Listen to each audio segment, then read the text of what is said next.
Hi friends, it's Tim Schrock at Design Build Solutions, bringing you today's Tech Tip Tuesday.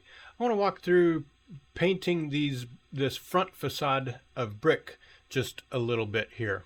I'm going to choose this color Sage for this front facade on the second floor, and I'm going to click on the roller icon down here on my, I guess you call this the child tools or edit tools. Blend colors with materials. That's what the roller does. So it's going to blend this color onto this brick material. And so when I click on this, you still get that brick texture look, but it's the green sage color. Now, what about the edges though? I want this to be also the green and this as well. So I'm going to click once here. And notice that is not what we want. We want this this facade to be the red brick. So let's back up one.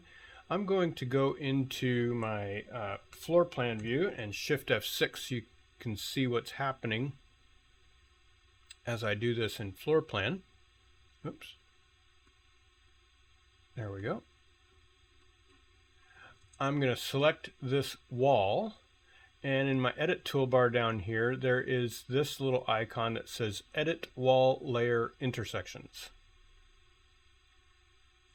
This wall type has two wall layers, the brick and the interior.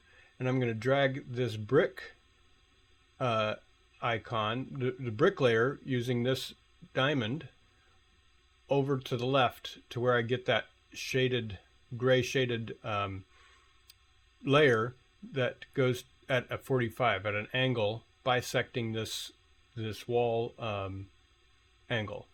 So the wall angle is 90, bisection is 45, and that's going to go all the way to the edge now. So the green brick is going to go all the way to the corner, and the red brick will stop at the corner around to the left. And we'll do the same thing on this right view here. Grab that brick layer diamond and pull it to where that bisects the wall angle. Double click on this, and now we've got the correct facade. I hope this is helpful. This is Tim Schrock at Design Build Solutions. If you find this interesting or valuable, please click like, subscribe, and if so interested, hit make a small donation at paypal.me/designbuildsolutions. Thanks so much for watching. Have a wonderful week.